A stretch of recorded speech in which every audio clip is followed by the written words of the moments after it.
I moved into the neighborhood for one simple reason: peace.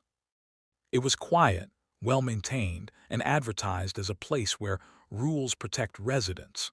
What I didn't know was that the HOA believed those rules applied to everyone, even when the law said otherwise. I wasn't even an HOA member. My property sat just outside the official HOA boundary, but because my driveway connected to their road, they treated me like I belonged to them. I ignored the warning letters at first, parking notices, threats, fines that didn't legally apply to me. Then one evening, everything escalated. I came home to find a bright orange notice taped to my gate.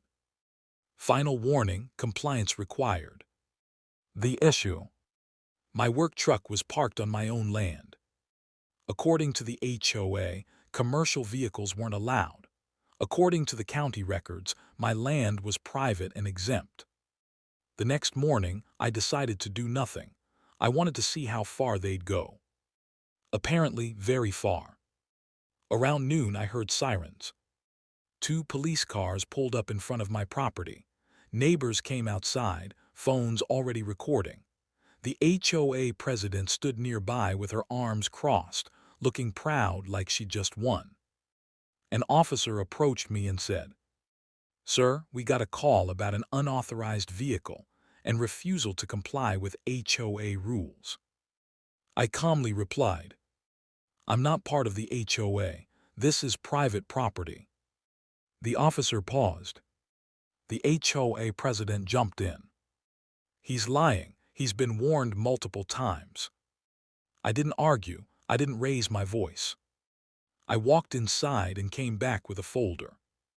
Inside were my deed, boundary survey, and a letter from the county clearly stating my property was not governed by the HOA. The officer reviewed the documents carefully. The mood changed instantly.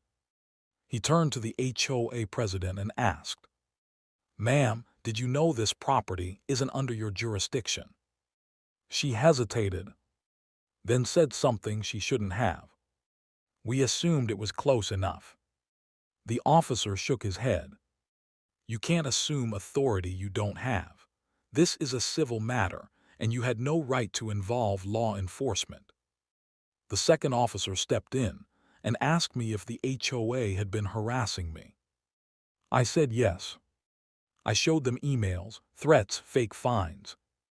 Now the neighbors weren't recording me, they were recording her. The officer warned the HOA president that filing false reports could lead to legal consequences. He told her clearly to leave my property immediately. She tried to argue. That didn't help. By the end of the conversation, the police apologized to me on camera and left without taking any action against me. But the story didn't end there. A week later, I received a letter from the HOA's lawyer.